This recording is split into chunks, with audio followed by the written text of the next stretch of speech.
Mads Gilbert is a professor at the Clinic of Emergency Medicine at the University Hospital of North Norway. He joins us now from Amman. So, a 400% increase in Israeli attacks on Gaza's healthcare system, according to the World Health Organization. What kind of impact is that having? It's killing people. It's killing people who cannot have healthcare when they are injured by the same bombing and they need surgery. It's killing people because people have diseases in Gaza. They get myocardial infarction, they get stroke, they have diabetes, they have cancer, they have psychiatric disorders, they have infections. They need healthcare. And when the Israeli occupation army is systematically eroding and emptying the healthcare for function by denying the hospitals fuel, electricity, water, food, medical equipment, drugs, antibiotics, and so on, and also killing more than 1,000 healthcare workers, obviously 2.1 million people will not get the healthcare they need. So this is a double attack on the population in Gaza. It's the killing by the bombing, the injuries, and the horrible burns that they get, and it is the killing through the common diseases that people have the right to be treated for. So this is a very cynical tactique, Isabel, from the Israeli occupation forces. And add to that the massive starvation campaign through the last 80 days with no food, no water. And there are tenth of children who are now dying from 100% man-made starvation in front of our eyes in May 2025. And Mads, we've seen some leaders in the UK, including the UK and Europe, start to say that this has to end, that this is not good enough, that what we're seeing, the images coming out of Gaza now of starvation. But has this come too little, too late, given what you say? What we're talking about here is the eradication, really, of the healthcare system, and that on top of the lack of aid, the delays of aid coming in, and the starvation adding on top of that as well. Absolutely. What we are seeing is a massive moral collapse in the Western world.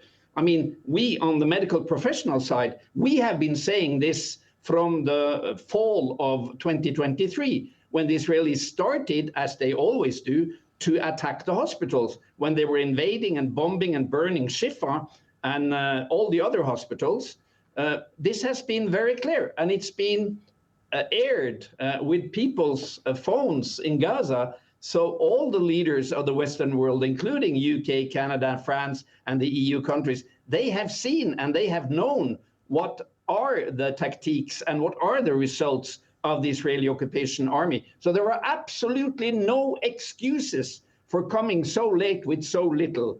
And let me remind your viewers that yesterday, Antonio Guterres, the General Secretary of the United Nations, he said that the UN currently, they have prepared the equivalent of 9,000 trucks with food and humanitarian support, which is waiting outside Gaza to get in. And the Israelis are allowed not only to suffocate Gaza, but when they're forced to allow trucks in, it's only a trickle, which is more like a sadistic insult to the people of Gaza. So there are some very basic demands that the world now must enforce. And I got these 4 points from the Deputy Minister of Health in Gaza yesterday when I talked to him, Dr. Youssef Abarish. He said, number one, stop the bombing.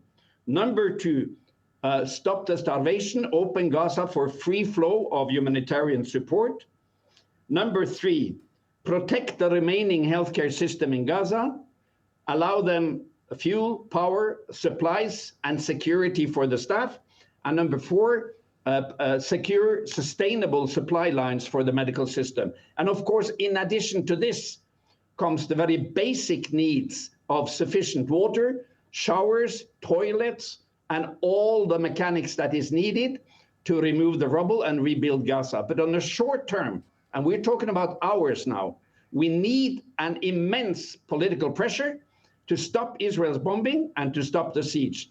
And I'd like to add that the heroes in this picture, are not the internationals. It is the Palestinian healthcare people inside Gaza who are sacrificing their lives and their families in order to provide healthcare for their people. Like the horrible story yesterday of Dr. Ala al-Najjar and her husband Hamdi al-Najjar, who lost 9 of their 10 children in brutal Israeli bombing of their home close to the Nasser hospital.